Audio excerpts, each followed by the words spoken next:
എല്ലാവരുടെയും ഒരു പരാതിയാണ് ഉസ്താദെ, എന്ത് ചെയ്താലും നേരെയാകുന്നില്ല. 2 നില വീടുണ്ട്, കിടന്നാൽ ഉറക്കം വരുന്നില്ല.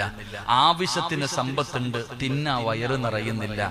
സഞ്ചരിക്കാൻ വാഹനമുണ്ട്, എന്നാൽ സുന്ദരിയായ ഒരു പെണ്ണിനെ മഹർ കൊടുത്ത് വിവാഹം കഴിച്ചിട്ടുണ്ട്, തൃപ്തിപ്പെടാൻ കഴിയുന്നില്ല. 3 4 മക്കളുണ്ട്, കണ്ണിന് കുളിർമയുണ്ടാകുന്നില്ല, സമാധാനമില്ല. എന്തേ അതിന്റെ കാരണം? ബറക്കത്തില്ല. ഏത് കാര്യം എടുത്തു നോക്കിയാലും ബറക്കത്ത് കിട്ടുന്നില്ല. ഏത് കച്ചവടം തുടങ്ങിയാലും ബറക്കത്തില്ല. എന്തേ അതിന്റെ കാരണം? ഈ ബറക്കത്ത് എന്ന് പറയുന്ന സാധനം ബറക്കത്ത് എന്ന് പറയുന്ന കടയിൽ നിന്ന് വാങ്ങാൻ കിട്ടണതല്ല. ബറക്കത്ത് എന്ന് പറയുന്ന സാധനം അത് വാങ്ങിച്ചെടുക്കാൻ പറ്റുന്നതല്ല. അത് അള്ളാഹു ഇഷ്ടപ്പെട്ടവർക്ക് കൊടുക്കുന്നതാ. അള്ളാഹു നമുക്ക് ബറക്കത്ത് നൽകി അനുഗ്രഹിക്കുമാറാകട്ടെ. അള്ളാഹു ബറക്കത്ത് നൽകി അനുഗ്രഹിക്കുമാറാകട്ടെ. ഉറക്ക ആമീൻ പറ, ആമീൻ പറ. അള്ളാഹു ബറക്കത്ത് നൽകി അനുഗ്രഹിക്കുമാറാകട്ടെ. അപ്പൊ ബറക്കത്ത് എങ്ങനാ ബറക്കത്ത് കിട്ടുന്നത്? ഏതെങ്കിലും ഒരു കാര്യം ചെയ്യാൻ തുടങ്ങിയാൽ, ഇപ്പൊ വീട് വെക്കാൻ തുടങ്ങി, ഒരാള് വീട് വെക്കാൻ തുടങ്ങി, ഒരാള് കട തുടങ്ങാൻ തുടങ്ങി, എന്തെങ്കിലും ഒരു ബിസിനസ് ചെയ്യാൻ തുടങ്ങി. എന്ത് ചെയ്യേണ്ടത്? ചുമ്മാ ചാടിക്കേറി ചെയ്താ പോരാ. ഒരാള് വീട് വെക്കാം, ഇങ്ങോട്ട് നോക്ക്, ഒരാൾ ഇവിടെ വീട് വെക്കാൻ തുടങ്ങി. ഇപ്പൊ നമ്മുടെ ജമാഅത്തിന്റെ ഖജാൻജി ഇല്ലേ, ഖജാൻജി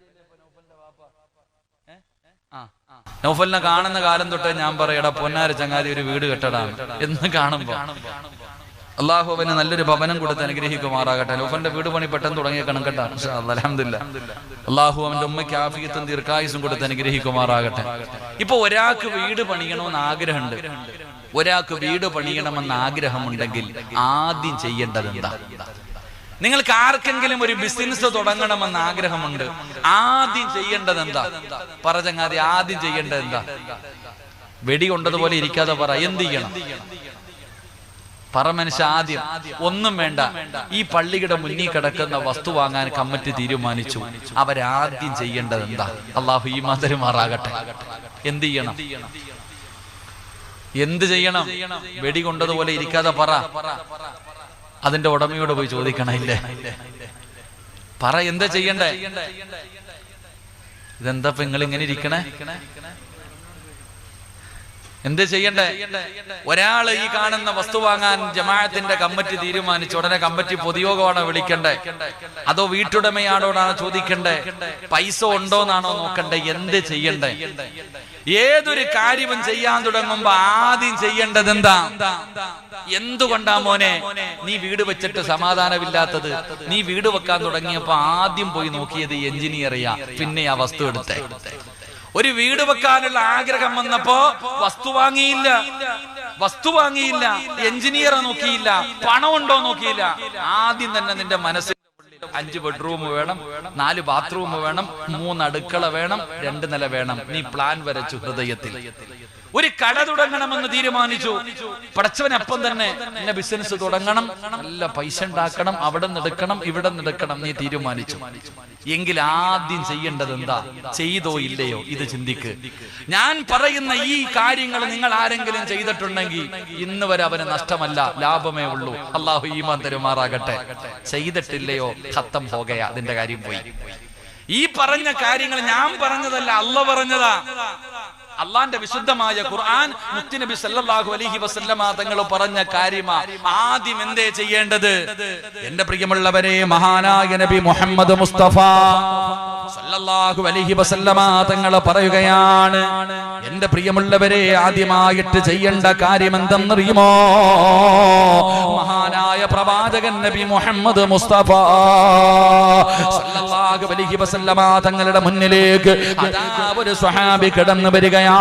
പടച്ചവനെ, മുത്തുനബിയുടെ ചാരത്ത് വന്നിട്ട് പറയുന്നു, നബിയേ യാ റസൂലല്ലാഹ്, അല്ലാഹുവിന്റെ പ്രവാചകരെ, ഞാൻ ഇവിടെ ഒരു കച്ചവടം തുടങ്ങാൻ പോവുകയാണ്, ഞാനൊരു പുതിയ സംരംഭം തുടങ്ങാൻ പോകുകയാണ്. ഞാൻ ആദ്യമായിട്ട് എന്തേ ചെയ്യേണ്ടത്? അല്ലാഹുവിന്റെ പ്രവാചകന്റെ മുന്നിൽ വന്ന് ചോദിക്കുമ്പോ നബി സല്ലല്ലാഹു അലൈഹി വസല്ലം യഖൂലു ഇദാ ഹമ്മ അഹദുകും ബിൽ അംരി ഫൽയുസല്ലി റകഅതൻ മിൻ ദൂനിൽ ഫരീള. അല്ലാഹുവിന്റെ പ്രവാചകൻ അവിടെ പറഞ്ഞു കൊടുക്കുകയാ, എന്റെ പ്രിയമുള്ളവരെ, ആദ്യമായിട്ട് സ്വന്തമായിട്ടൊരു വീട് വെക്കാൻ തീരുമാനമെടുക്കുമ്പോ, അതാ പടച്ചവനെ ഒരു ബിസിനസ് തുടങ്ങാൻ തീരുമാനമെടുക്കുമ്പോ, അതാ ഒരു പെണ്ണ് കെട്ടാ തീരുമാനമെടുക്കുമ്പോ, ഏതെങ്കിലും ഒരു കാര്യം നീ ചെയ്യാൻ തുടങ്ങുമ്പോൾ ആദ്യമായിട്ട് എന്തേ ചെയ്യേണ്ടതെന്ന് ലോകത്തിന്റെ നേതാവിന്റെ ചാരത്ത് വന്നൊരു അനുചരം ചോദിച്ചപ്പോ അല്ലാഹുവിന്റെ പ്രവാചകൻ അവിടെ പറഞ്ഞു കൊടുത്തു, സ്വഹാബാ, ആദ്യമായിട്ട് ചെയ്യേണ്ടത് എന്തെന്നറിയുമോ? പള്ളിയുടെ മുന്നിൽ കിടക്കുന്ന വസ്തുവുണ്ടല്ലോ, അത് പള്ളിക്ക് വാങ്ങാൻ തീരുമാനിക്കുന്നതിന് മുമ്പ് കമ്മിറ്റിക്കാര് ചെയ്യേണ്ട കാര്യം എന്തെന്നറിയുമോ? പൈസയുണ്ടോ എന്ന് നോക്കലല്ല, പടച്ചവനെ വീട്ടുകാരോട് ചോദിക്കലല്ല, കമ്മിറ്റി കൂടി തീരുമാനിക്കലല്ല. ആദ്യമായിട്ട് ചെയ്യേണ്ട കാര്യം എന്തെന്നറിയോ? 2 റക്അത്ത് നമസ്കരിച്ചിട്ട് അല്ലാഹുവോട് ദുആ ചെയ്യണേ. മോനെ, കച്ചവടം തുടങ്ങുന്നതിന് മുമ്പ് നീ ആദ്യം ചെയ്യേണ്ട കാര്യം എന്തെന്നറിയുമോ? അല്ലാഹുവിന്റെ പ്രവാചകൻ അവിടെ പറയുകയാ, നിനക്കറിയില്ല ഇത് ഖൈറാണോ ഇത് ശർറാണോ? ഒരു കച്ചവടം തുടങ്ങിയാൽ ഇതുകൊണ്ട് നീ നേരെയാകുമോ? നിന്റെ സമ്പത്ത് മുഴുവനും തകർന്നു പോകുമോ? നീ നഷ്ടത്തിലാകുമോ? ഇത് കാരണം നിന്റെ കുടുംബത്തിൽ പട്ടിണി ഉണ്ടാകുമോ? ഖൈറും ശർറും നിനക്കറിയില്ലല്ലോ.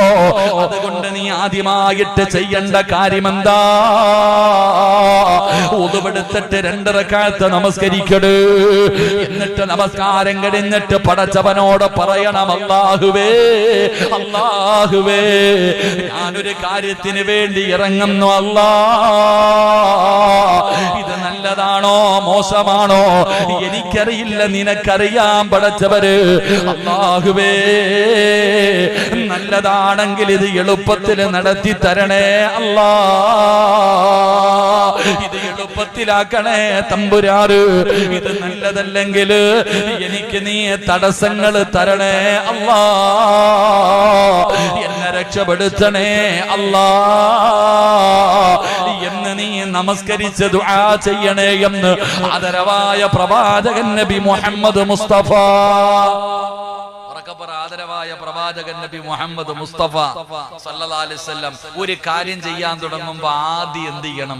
2 റക്അത്ത് നമസ്കരിച്ചിട്ട് അള്ളാഹിനോട് ചോദിക്കണം, ഇത് നല്ലതാണോ മോശമാണോ? അള്ളാന്റെ ഭാഗത്ത് നിന്ന് തീരുമാനമുണ്ടാകും. അള്ളാഹു ഈമാൻ തരുമാറാകട്ടെ, അള്ളാഹ് ഈമാൻ തരുമാറാകട്ടെ. നെഞ്ചത്ത് കൈവച്ചിട്ട് ചിന്തിക്കുക, പടച്ചവനെ നിസ്കരിച്ചില്ലല്ലോ അള്ളാഹ്, നിനക്കറിയില്ല ഇത് നല്ലതാണോ മോശമാണോ, അത് അള്ളാഹ്ക്ക് അറിയത്തുള്ളൂ. അപ്പൊ നല്ലതാണെങ്കിൽ അള്ളാഹ് നേരിട്ടൊന്നും വരൂല, നല്ലതാണെങ്കിൽ അള്ളാഹു നേരിട്ട് വന്ന് പറഞ്ഞു തരാൻ പറ്റൂല. അള്ളാഹു എന്ത് ചെയ്യും? നീ തട്ടുന്ന വഴികളെല്ലാം അള്ളാഹു തുറന്നു തരും, എളുപ്പമാക്കി തരും. തടസ്സങ്ങൾ കണ്ടാ മനസ്സിലാക്കിക്കൊള്ളണം, ഇത് നല്ലതല്ല. എന്തെങ്കിലും തടസ്സങ്ങൾ വന്നു തുടങ്ങുമ്പോൾ നീ മനസ്സിലാക്കിക്കൊള്ളണം, ഇത് നല്ലതല്ല, ഞാൻ പറഞ്ഞതല്ല, മഹാനായ നബി മുഹമ്മദ് മുസ്തഫ സല്ലല്ലാഹു അലൈഹി വസല്ലം. അല്ലാതെ ആരോടും ചോദിക്കാതെ പറയാതെ പോയി ഒരു കച്ചവടം തുടങ്ങി അവസാനം യത്തീംഖാനയിലാകുമ്പോ വീട്ടിൽ വന്നിരുന്നിട്ട് കാര്യമൊന്നുമില്ല. എല്ലാം നഷ്ടപ്പെട്ടു പോയി, കൊത്തുവാള എടുത്തിട്ട് നിലവിളിച്ചിട്ട് കാര്യമൊന്നുമില്ല. അവസാനം ഒന്നും പറ്റാത്ത അവസ്ഥയിൽ എന്ത് ചെയ്യണമെന്നറിയാതെ പെട്ടുപോയി കിടക്കുന്ന സമയത്ത്, ആ സമയത്ത് വിളിക്കാൻ ആരെ കൊണ്ടും പറ്റും? ഫിറഔൻ വിളിച്ചില്ലേ? എന്റെ പൊന്നാര ചങ്ങാതിമാരെ, പെടുമ്പോ എല്ലാണും വിളിക്കും. നിങ്ങളാ വിശ്വസിക്കടാ പറ്റൂല. അവസാനം ചെങ്കടലിന്റെ അകത്ത് മുങ്ങി ചാകുമ്പോ എന്താ പറഞ്ഞേ? ഖുർആനെടുത്ത് നോക്ക്. എന്റെ പ്രിയപ്പെട്ട സഹോദരങ്ങളെ, അവൻ അവസാനം വെള്ളത്തിന്റെ അകത്ത് മുങ്ങി ചാകാൻ പോകുമ്പോ വിളിച്ചു, മുസാ നീ പറഞ്ഞത് തന്നെ ശരിയെന്ന്. അപ്പൊ വിളിച്ചിട്ട് കാര്യമില്ല, ചെളിവാരി വായിക്കാത്തിട്ടു. അള്ളാഹു കാത്തിരക്ഷിക്കുമാറാകട്ടെ. എന്റെ പൊന്നാര സഹോദരങ്ങളെ, നിന്റെ ജീവിതത്തിൽ എന്ത് കാര്യത്തിലും ബർക്കത്തുണ്ടാകണമെങ്കിൽ നീ ഒന്നാമത് ചെയ്യേണ്ട കാര്യം, ആദ്യം എഞ്ചിനീയറെ അല്ല കാണേണ്ടത്, അള്ളാനെ കാണാൻ. അള്ളാഹുടെ മുന്നിൽ വെക്ക്. 1-2 റക്അത്ത് നമസ്കരിച്ചിട്ട് അള്ളാഹുവിന്റെ മുന്നിലേക്ക് വെക്കണം. അത് നല്ലതാണോ മോശമാണോ അള്ളാഹുവിനോട് ചോദിക്കണമെന്ന് നബി മുഹമ്മദ് മുസ്തഫ, നബി മുഹമ്മദ് മുസ്തഫ സല്ലല്ലാഹു അലൈഹി വസല്ലമ തങ്ങൾ പറഞ്ഞു തരുമ്പോൾ, രണ്ടാമത്തെ കാര്യം എന്താ? എന്റെ പ്രിയപ്പെട്ട സഹോദരങ്ങളെ, പ്രവാചകനാണ് പറഞ്ഞു തരുന്നത്. ഒരു കാര്യം ചെയ്യാൻ തീരുമാനിക്കുമ്പോൾ എന്റെ പ്രിയപ്പെട്ട ചെറുപ്പക്കാരാ, ആലോചിക്കേണ്ട രണ്ടാമത്തെ കാര്യം എന്താ? ഇന്നത്തെ ചെറുപ്പക്കാർക്കില്ലാതെ പോയ കാര്യമാണ്. ചില മക്കൾക്ക് ഇന്നത്തെ ചെറുപ്പക്കാർക്ക് ഇല്ലാതെ പോയ ഒരു കാര്യമാണ്. ഇത് ഞാനല്ല പറഞ്ഞത്, അല്ലാഹുവാടാ. പരിശുദ്ധമായ ഖുർആൻ എടുത്ത് നോക്ക്, 114 അധ്യായങ്ങൾ കാണാം. അല്ലാഹുവിന്റെ വിശുദ്ധമായ ഖുർആനിൽ 114 സൂറത്തുകളുണ്ട്. ആ 114 സൂറത്തുകളിലെ ഒരു സൂറത്തിന്റെ പേരെന്തെന്നറിയുമോ? സൂറത്തു ശുഅറാ. ശുഅറാ എന്ന് പറയുന്ന ഒരു അധ്യായം തന്നെ കാണാം. ഏതെങ്കിലും ഒരു കാര്യം ചെയ്യാൻ തീരുമാനിക്കുമ്പോൾ ഒരു മനുഷ്യന് വേണ്ട രണ്ടാമത്തെ കാര്യം എന്തെന്നറിയുമോ? മോനെ, അറിവുള്ളവരോട് ചോദിക്കണേടാ ചെറുപ്പക്കാരാ. ഇതിനെക്കുറിച്ച് നീ മുശാവറ ചെയ്യണേ. ഇതിനെക്കുറിച്ച് അറിയുന്നവരോട് നീ ചോദിക്കടാ പൊന്നുമോന്. നിന്റെ വാപ്പയോട് നീ ചോദിക്കട്. എടാ, ഏതെങ്കിലും പടച്ചവനെ ഒരു ബിസിനസ് തുടങ്ങാൻ തീരുമാനിക്കുമ്പോ അതിനെക്കുറിച്ച് അത് ചെയ്ത് പരിചയമുള്ളവരോട് നീ ചോദിക്കണം. അതിനെക്കുറിച്ച് അറിയുന്നവരോട് നീ ചോദിക്കണേ. ഇത് പറഞ്ഞത് ഞാനല്ല. ആരാ കാണിച്ചു തന്നതെന്നറിയുമോ? അങ്ങനെ ചോദിക്കണമെന്ന് പറഞ്ഞു തന്നതാരാ? ഈ പ്രപഞ്ചത്തിന്റെ അധിപനായ പടച്ച റബ്ബുണ്ടല്ലോ. എന്നെയും നിങ്ങളെയും സൃഷ്ടിച്ച പടച്ച റബ്ബുണ്ടല്ലോ. അല്ലാഹുവാണ് മാതൃക കാണിച്ചു തന്നത്. അല്ലാഹുവിന്റെ വിശുദ്ധമായ ഖുർആൻ എടുത്ത് നോക്ക്. പരിശുദ്ധമായ ഖുർആൻ എടുത്ത് നോക്ക്. അല്ലാഹുവിന്റെ പരിശുദ്ധമായ ഖുർആൻ നിങ്ങൾ എടുത്ത് നോക്ക്.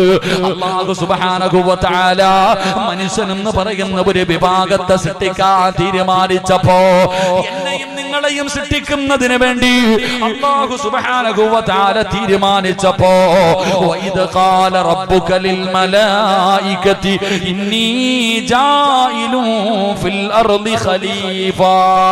അല്ലാഹു സുബ്ഹാനഹു വ തആല തന്റെ മലക്കുകളെ മുഴുവനും വിളിച്ചു കൂട്ടുകയാണ്. എന്നിട്ട് അല്ലാഹു മലക്കുകളോട് ചോദിക്കുന്നു, മലക്കുകളെ, മനുഷ്യനെന്ന് പറയുന്ന ഒരു വിഭാഗത്തെ ഞാൻ സൃഷ്ടിക്കാൻ പോകുകയാണ്. നിങ്ങളുടെ അഭിപ്രായം എന്താ? അല്ലാഹുവിന് ചോദിക്കേണ്ട കാര്യമുണ്ടോ മനുഷ്യ?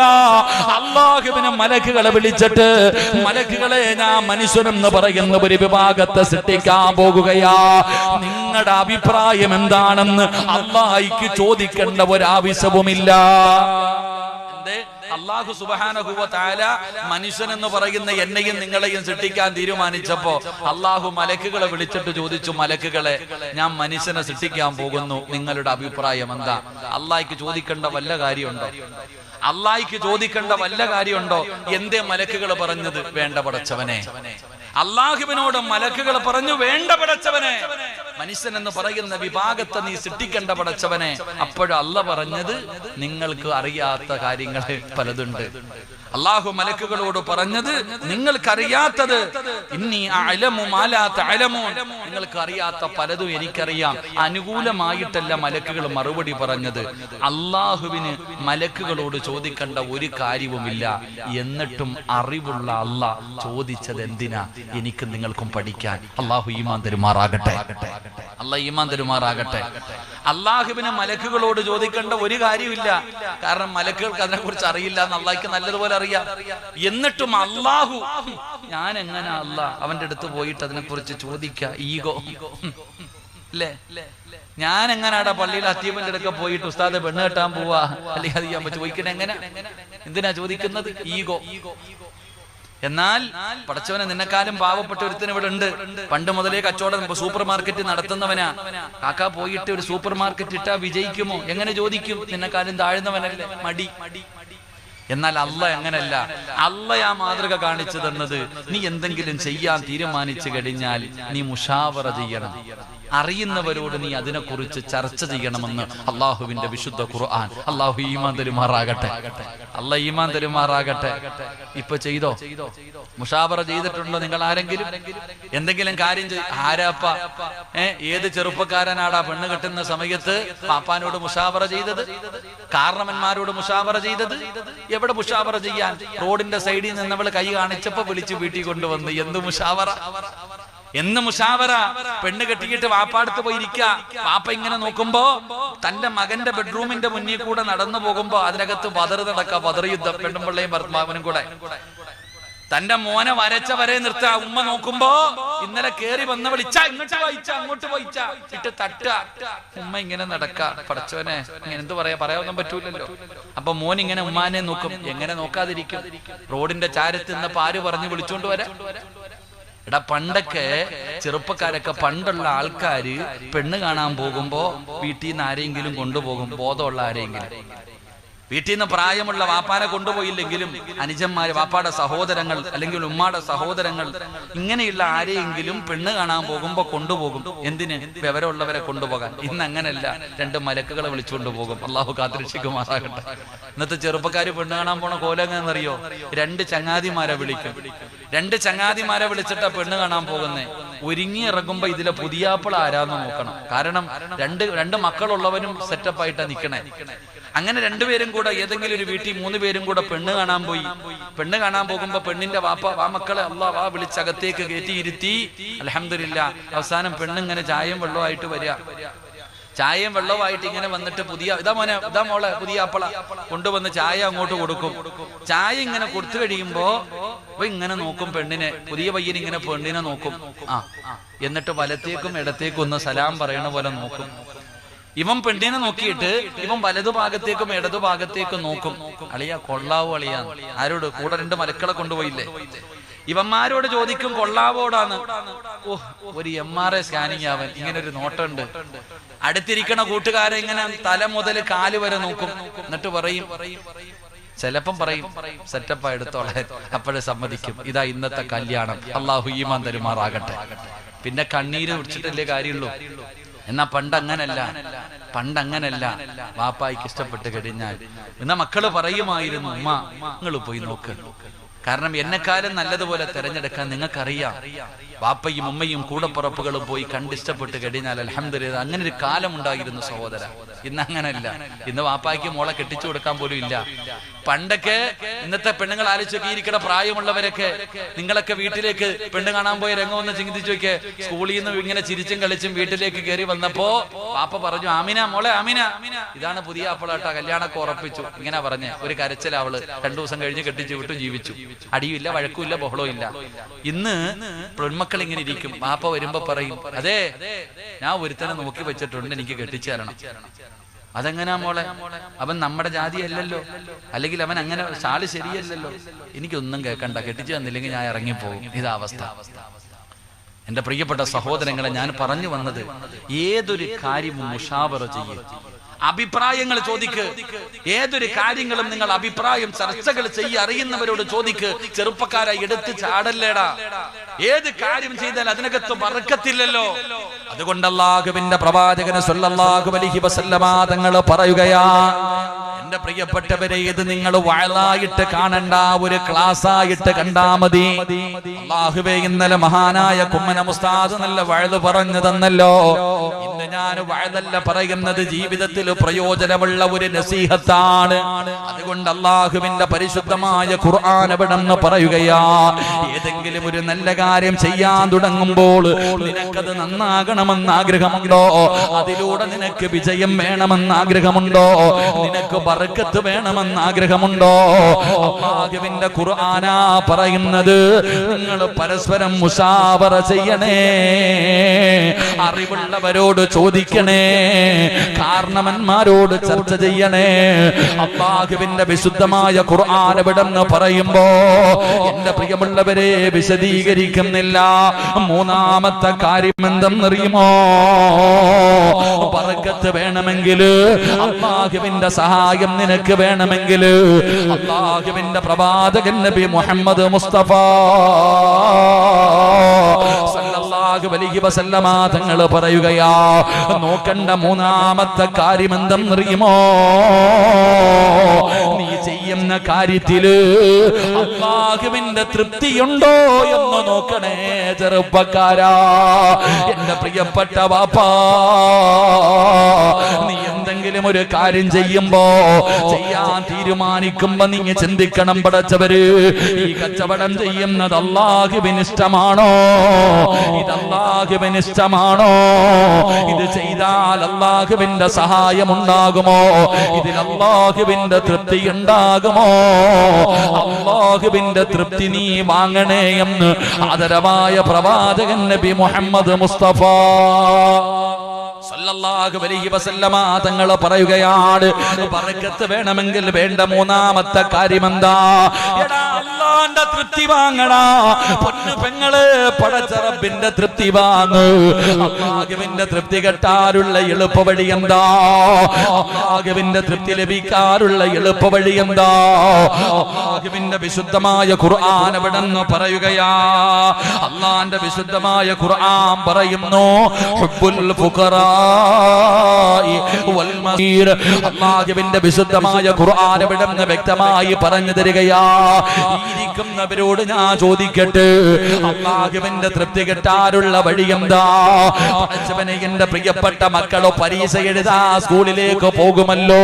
10ാം ക്ലാസിന്റെ പരീക്ഷയ്ക്ക് പോകുമ്പോ, +1ന്റെ പരീക്ഷയ്ക്ക് പോകുമ്പോ, MBBSന്റെ പരീക്ഷയ്ക്ക് പോകുമ്പോ, ഏതെങ്കിലും ഒരു ജോലിയുടെ ഇന്റർവ്യൂവിന് പോകുമ്പോ ചെയ്യേണ്ട മൂന്നാമത്തെ കാര്യം എന്തെന്നറിയോ?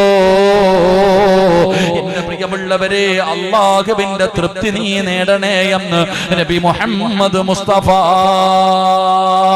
സല്ലല്ലാഹു അലൈഹി വസല്ലം. അല്ലാഹുവിന്റെ തൃപ്തി വേണം. ഒറ്റ ഉദാഹരണം ഞാൻ ചോദിക്കാം. പണ്ടൊക്കെ കാലഘട്ടം, നിങ്ങളുടെയൊക്കെ ചെറുപ്പകാലം നിങ്ങൾ ചിന്തിച്ചു നോക്ക്. നമ്മുടെ വീട്ടിൽ ഒരു തെങ്ങ് വെച്ചു. നമ്മുടെ വീട്ടിൽ ഒരു തെങ്ങ് വെച്ചു. ആ തെങ്ങിൽ തേങ്ങ കിളിച്ചു. ആദ്യത്തെ തേങ്ങ അള്ളാന്റെ പള്ളിക്ക്. അങ്ങനെ ഒരു കാലം ഉണ്ടായിരുന്നു. നമ്മുടെ വീട്ടിൽ ഒരു കൊല വെച്ച്, എന്തിന്? ഒരു കോഴി മുട്ട വെച്ച് വിരിഞ്ഞു. ഒരു കോഴി പള്ളിക്ക്. അങ്ങനെ ഒരു കാലഘട്ടം ഉണ്ടായിരുന്ന സഹോദര. ഈ സ്കൂളിൽ പോകുന്ന കുട്ടികളെ കണ്ടിട്ടുണ്ട്. പരീക്ഷയ്ക്ക് പോകുമ്പോ ഈ കുട്ടികൾ പള്ളിയുടെ വഞ്ചിപ്പെട്ടി, മുസ്ലിം മക്കൾ ഇടത്തില്ല കേട്ടോ, അത് പോട്ടെ, മറ്റുള്ളവർ അമ്പലം കാണുമ്പോ ഇല്ലെങ്കിൽ എന്തെങ്കിലും ഒരു കാണുമ്പോ ഒരു 10 രൂപ ഇട്ടേക്കും, ഒരു സദക്ക. എന്തിന്? അള്ളാന്റെ സഹായം കിട്ടാൻ. അള്ളാഹു ഈമാൻ തരുമാറാകട്ടെ. പറ, അല്ലാഹ് ഈമാൻ തരുമാറാകട്ടെ. നീ കട തുടങ്ങിയപ്പോ ആർക്കാ സദക്ക കൊടുത്തത്? നീ വീട് വെച്ചപ്പോ ആർക്കാ സദക്ക കൊടുത്തത്? എന്റെ പ്രിയപ്പെട്ടവരെ, പള്ളിയുടെ വഞ്ചിപ്പെട്ടിയിൽ ഒരു 10 നയാ പൈസ നീട്ടോ, അല്ലെങ്കിൽ പള്ളിയിലെ ഉസ്താദിന്റെ ഇടയ്ക്ക് കൊണ്ടുവന്നിട്ട് ഒരു 10 രൂപ കൊടുത്തോ? ഇല്ല. എന്റെ പ്രിയപ്പെട്ടവരെ, സദക്ക ചെയ്യ്. അല്ലാഹുവിന്റെ തൃപ്തി ലഭിക്കാൻ കഴിയുന്ന ഏറ്റവും എളുപ്പവഴി ഹുബ്ബുൽ ഫുഖറാഇ വൽ മസാകീൻ. പാവങ്ങളെ നീ ഇഷ്ടപ്പെട്, പാവങ്ങളെ നീ സഹായിക്ക്. പഠിച്ചവനെ, എത്രയോ പേരുണ്ട് തമ്പുരാന് തന്റെ പൊന്നാര മക്കളുടെ വിവാഹം നടത്തുമ്പോ ലക്ഷങ്ങൾ ചിലവഴിച്ചിട്ട് തന്റെ പൊന്നാര മക്കളെ കല്യാണം കഴിച്ചു കൊടുക്കാറുണ്ട്. അങ്ങനെ വിവാഹം കഴിച്ചു കൊടുക്കുമ്പോ തന്റെ പൊന്നാര മക്കളുടെ വിവാഹം നടക്കുന്നതിന് മുമ്പ് യതീമായ പെൺമക്കളുടെ വിവാഹം നടത്തി കിടക്കുന്നവരുണ്ട്. യതീമായ കുട്ടികളുടെ വിവാഹങ്ങൾ നടത്തി കൊടുക്കുന്നവരുണ്ട്. പാവപ്പെട്ടവരെ സഹായിക്കുന്നവരുണ്ട്. അതുകൊണ്ട് എന്റെ പ്രിയമുള്ളവരോട് പറയുകയാണ്, നിന്റെ ജീവിതത്തിൽ ബർക്കത്ത് വേണോ? നിന്റെ ജീവിതത്തിൽ അഭിവൃദ്ധി വേണോ? നിന്റെ ജീവിതത്തിൽ അല്ലാഹുവിന്റെ സഹായം വേണോ? നീ സഹായിക്കണ്. പാവങ്ങൾക്ക് എന്തെങ്കിലും ഒരു സഹായം കൊടുക്കണ്. പള്ളികൾക്ക് എന്തെങ്കിലും ഒരു സദഖ കൊടുക്കണ്. യതീമീങ്ങളെ സഹായിക്കണ്. ഏതെങ്കിലും ഒരു രോഗികൾക്ക് ഒരു നേരത്തെ മരുന്ന് വാങ്ങിക്കൊടുക്കണ്. ഒരു നേരത്തെ അന്നത്തിന് വകയില്ലാതെ കഷ്ടപ്പെടുന്ന പാവപ്പെട്ടവര് നിന്റെ നാട്ടിലും നിന്റെ വീടിന്റെ പരിസരത്തും നിന്റെ കുടുംബത്തിലുമുണ്ട്. ആർക്കെങ്കിലും പടച്ചവനെ എന്തെങ്കിലും ഒരു സദഖ കൊടുക്ക്. അല്ലാഹുവിന്റെ തൃപ്തി നിനക്ക് ലഭിക്കുമെന്ന് ആദരവായ പ്രവാചകൻ നബി മുഹമ്മദ് മുസ്തഫ സല്ലല്ലാഹു അലൈഹി വസല്ലം ഏത്